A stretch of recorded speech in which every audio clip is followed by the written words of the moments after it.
Capítulo 20. ¿Hacia dónde nos dirigimos ahora? A partir del momento en que usted alcance su primer logro con control mental, habrá emprendido una odisea en pos del conocimiento de sí mismo. Lo que descubra acerca de su persona será favorable. Finalmente, cuando haya logrado que todo funcione para usted en la forma que José describió en sus capítulos, se abrirán ante usted varios senderos que conducen al desarrollo del futuro. A través de libros, amigos u otros cursos, usted podrá poner a prueba todavía más técnicas e incrementar las herramientas mentales que tendrá a su disposición. Por otro lado, es posible que encuentre que incluso un milagro, que se repite una y otra vez, se convierte en lugar común y al desvanecerse el entusiasmo de sus nuevos descubrimientos, puede ser que usted afloje el paso y vuelva al punto en el que se encontraba al principio. O al descubrir que una técnica de control mental le proporciona mejores resultados que otras, puede suceder que se especialice en esa y la convierta en una parte confiable de su vida. Ninguno de estos senderos es el mejor para usted. Si inicia una búsqueda en pos de otras técnicas, descubrirá muchas que dan resultado. Es probable que las que encuentre ya hayan sido investigadas por José y que hayan sido eliminadas en favor de aquellas que forman parte de su curso. Aquellos que se convierten en coleccionistas de técnicas desperdician el tiempo en lugar de aprovecharlo para desarrollar algunas de las que resultan útiles hasta el punto de dominarlas por completo. Volveremos sobre esto más adelante. Si usted descubre que su entusiasmo se apaga y abandona la práctica de control mental, no estará solo. Lo que es más importante es que su experiencia no constituirá una pérdida absoluta. José ha observado que, una vez que se adquiere, jamás se pierde por completo el entrenamiento de control mental y se puede recordar y aplicar en una emergencia. Lo que hacen muchos graduados es conformarse con una técnica en especial que les proporciona los mejores resultados. Mientras más la utilizan, mejores son los resultados. Sin embargo, existe un cuarto camino, mejor que cualquiera otro. Control mental se compone de una cuidadosa selección de ejercicios y técnicas mentales que se refuerzan unos a otros. El ignorar uno de ellos porque no le proporciona los mismos resultados que otro, equivale a pasar por alto la oportunidad de alcanzar un desarrollo pleno. El control de los sueños refuerza su habilidad para el uso de la pantalla mental. La pantalla mental hace que el control de los sueños sea más confiable y más vívido. El curso y los capítulos que José escribió en este libro forman parte de un todo. El todo es mucho mayor que las partes. A pesar de ello, es posible que usted se pregunte hacia dónde se dirige una vez que lo ha practicado todo y ha logrado que dé resultado. No basta con lograr que control mental le proporcione resultados. Siempre hay grados de control, sutilezas en la experiencia, que guardan para usted. En una ocasión un estudiante le preguntó a José, ¿cuál es el punto en el que una persona sabe que ha obtenido de control mental todo el provecho que se puede obtener? Cuando usted es capaz de transformar todos sus problemas en proyectos y hacer que sus proyectos se realicen como usted lo desea, respondió él. Después hizo una pausa y agregó, no. Va más allá de esto. Cuando usted se da cuenta de los enormes poderes con los que todos nacimos, cuando ve en su propia experiencia que estos poderes solamente se pueden usar en forma constructiva y comprende que hay dignidad y propósito detrás de nuestra presencia en este planeta. Soy de la opinión de que el propósito con el que debemos cumplir es el de evolucionar y esta evolución es ahora nuestra propia responsabilidad individual. Pienso que la mayor parte de la gente tiene una especie de corazonada muy débil en este sentido. Mientras más practica control mental, más intensa se vuelve aquella, hasta que se convierte en una firme certeza. Es esta profundidad en la experiencia lo que le aguarda, y la firme certeza de que existe un propósito benigno detrás de todo. En control mental, esto llega no como un destello místico, después de años de practicar una meditación que exige el renunciar a la vida, sino que surge de pronto, de la diaria tarea de vivir con mayor plenitud, de los detalles cotidianos de la vida y de sus acontecimientos que forjan el destino. Vamos a tomar un incidente muy insignificante, como los que podría experimentar un nuevo graduado de control mental, y veremos cómo se convierte en un paso hacia la adquisición de esta firme certeza. Lo primero que hizo el flamante graduado al regresar a casa después de sus vacaciones fue quitar el rollo de su cámara y después buscar en su equipaje otro rollo de película expuesta. No pudo encontrarlo. El rollo no representaba una pérdida importante, pero sí era molesta. Se trataba de un recuerdo de la primera semana de sus vacaciones. Él se puso a nivel y revivió el momento en el que había puesto un rollo en su cámara por última vez, pero lo único que vio en su pantalla mental fue la cámara misma sobre su mesa de té, sitio en el que había puesto el primer rollo, no el segundo. Permaneció a nivel y repasó cada uno de los momentos en los que había tomado fotografías, pero seguía sin aparecer la escena en la que volvía a cargar la cámara. Seguía apareciendo insistentemente la escena de la mesita de té. Convencido de que su pantalla mental no había dado resultado, llevó a revelar el único rollo de película. Cuando lo recogió, se dio cuenta de que contenía todas las fotografías que había tomado desde el principio de sus vacaciones hasta el final. Nunca hubo un segundo rollo.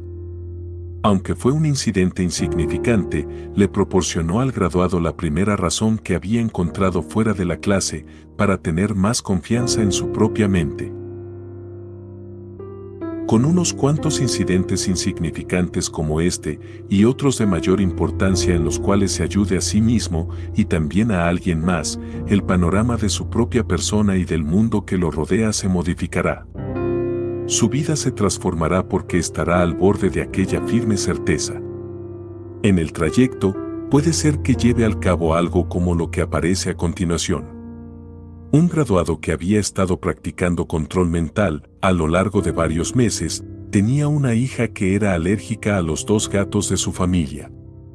Siempre que jugaba con ellos, empezaba a respirar asmáticamente y le brotaba una erupción por el cuerpo. Él colocó el problema y después la solución imaginada en su pantalla mental durante sus sesiones de meditación a través de una semana aproximadamente. La solución que imaginó era que su hija jugaba con sus gatos, respiraba con facilidad y no tenía erupción. Un día vio en la vida real lo que había estado imaginando.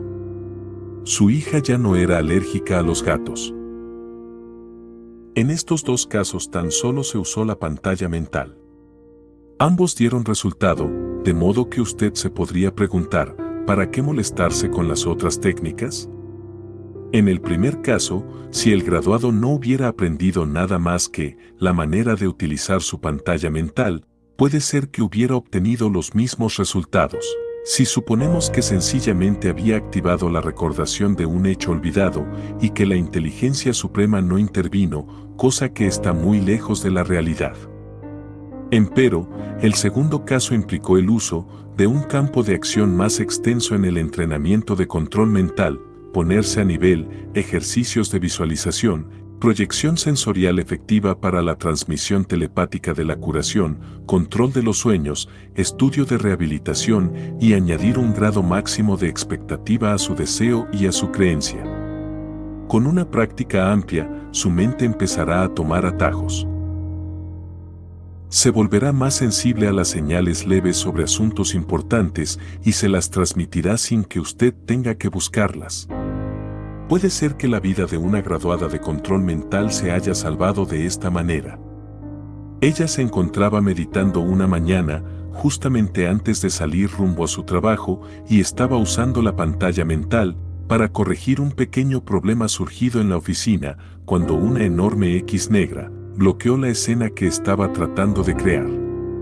Después bloqueó todas las demás escenas relacionadas con su oficina. Una corazonada demasiado intensa para ignorarla, le dijo que no se acercara a la oficina ese día, y ella alegremente permaneció en casa.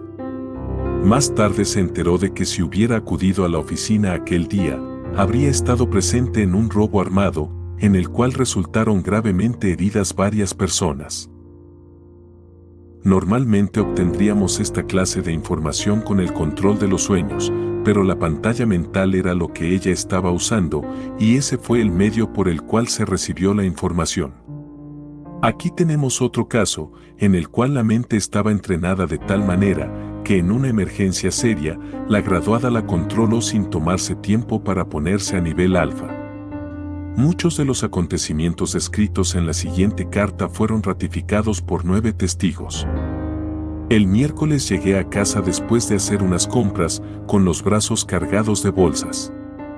Abrí la ventana alambrada, que se cerró contra mí antes de que yo pudiera abrir la puerta interior. Con impaciencia le di un fuerte empujón a la puerta y con horror me di cuenta de que se volvía a cerrar con rapidez y la manija puntiaguda de la puerta se me clavó en el brazo, debajo del codo. Dejé caer las bolsas y lentamente me saqué la manija del brazo.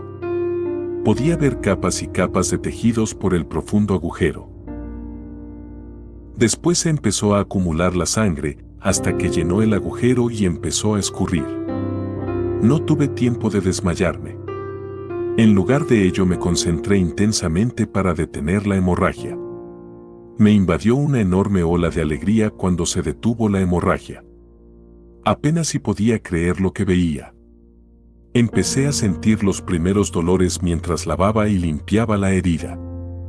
Me senté y me puse a nivel para tratar de descubrir si debía cancelar mi viaje a Boston para escuchar al mayor Thompson en una reunión de control mental y en lugar de esto ir al doctor. Pero sentí un intenso impulso de dirigirme a Boston y también de poner a prueba mi convencimiento de que había aprendido a controlar el dolor. Trabajé incesantemente en mi dolor en el trayecto rumbo a Boston. Pero a lo largo de la conferencia se volvió tan severo y se me entumecieron los dedos hasta tal grado que incluso a nivel apenas si lo podía soportar. Me sentí culpable por no poder escuchar la conferencia y sin embargo, al día siguiente pude repetirla casi palabra por palabra. Mientras sufría ese intenso dolor, pedí ayuda psíquicamente una y otra vez. Marta debe de haber escuchado mi súplica porque después de la conferencia, mientras la gente se dirigía hacia la mesa de café, ella insistió en ver mi cortada. Cuando me levanté el vendaje, la herida estaba todavía completamente abierta.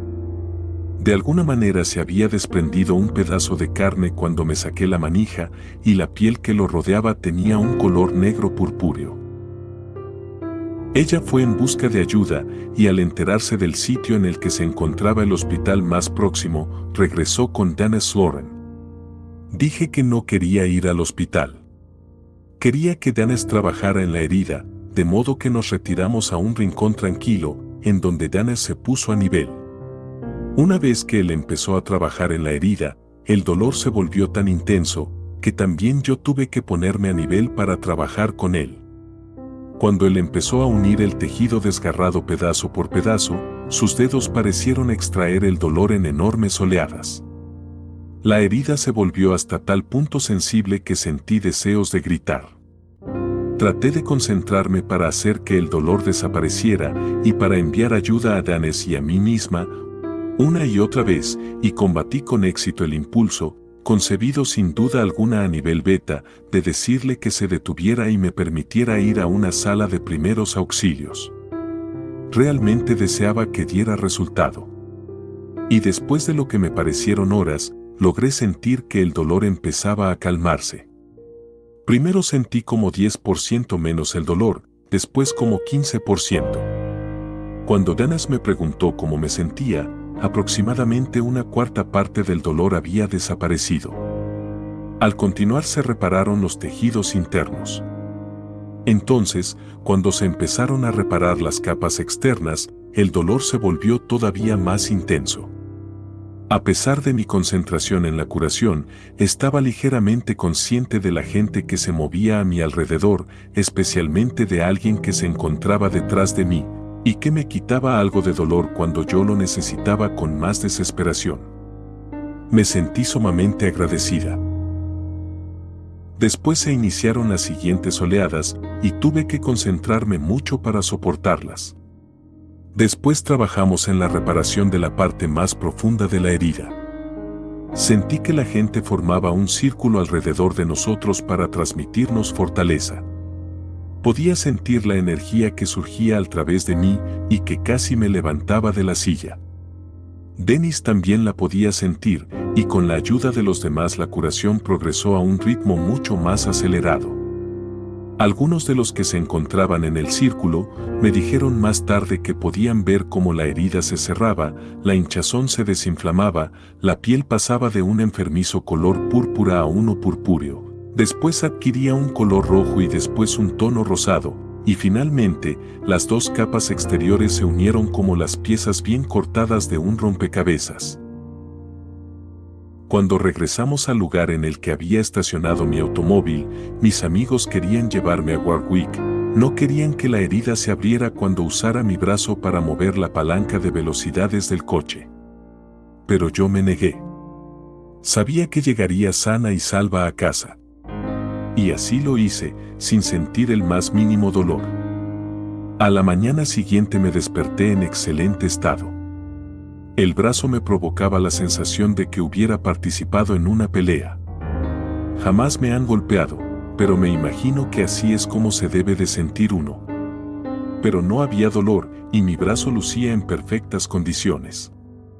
Me senté en la cama y observé nuestro hermoso mundo bañado por la esplendorosa luz del sol. Sentí como si hubiera vuelto a nacer. Como usted podrá ver, si continúa explorando los potenciales de su mente, obtendrá beneficios inapreciables. En este sentido, dice el Dr. Wilfred Hahn, director de investigación de control mental, cada uno de los graduados de control mental se convierte en su propio director de investigación. ¿En qué otro campo de la investigación resultan tan innecesarios los laboratorios costosos y los equipos complicados?, preguntó él. El instrumento de investigación más complicado que jamás se haya ideado, uno que es hasta el punto notable que me siento admirado siempre que pienso en él, está a su disposición y a la mía las 24 horas del día, nuestra mente. Todos nosotros somos, en consecuencia, directores de investigación. Una importante ventaja con la que contamos hoy día es la de que, por vez primera en la historia de la ciencia moderna, la investigación psíquica se está convirtiendo en algo respetable. El peligro de que un investigador serio sea humillado, como si fuera un chiflado irresponsable, como lo fue José en sus primeros tiempos, se ha reducido en sumo grado. No obstante, este peligro no ha dejado de existir por completo para nosotros. Existen médicos que están aprendiendo a usar control mental con su clientela, científicos industriales que utilizan el control de los sueños para encontrar la pista de nuevos productos, hombres y mujeres de todas las condiciones, algunos se han mencionado en este libro, nos dicen, no use mi nombre, mis amigos pensarán que estoy loco. Esto se vuelve cada vez más raro. Cientos de miles de graduados de control mental hablan con orgullo de lo que ellos están logrando con su entrenamiento. Revistas médicas prestigiadas publican estudios científicos y clínicos acerca de la curación psíquica y las interacciones mente-cuerpo. Hombres y mujeres muy conocidos, miembros del equipo de béisbol White Sox de Chicago, y actores y actrices de la talla de Carol Lawrence y Marguerite Piazza, mencionada con anterioridad, Larry Bladden, Celeste Holm, Loretta Swett, Alexis Smith y Becky Carr, todos ellos han hablado públicamente de sus experiencias con control mental. ¿Hacia dónde nos dirigimos ahora? A lo largo de un extenso sendero de emocionante conocimiento de sí mismos. Con cada nuevo descubrimiento, usted se encontrará más cerca del objetivo en el proyecto de investigación final que nos descubre William Blake, ver un mundo en un grano de arena y un paraíso en una flor silvestre. Abrigar el infinito en la palma de la mano y la eternidad en una hora.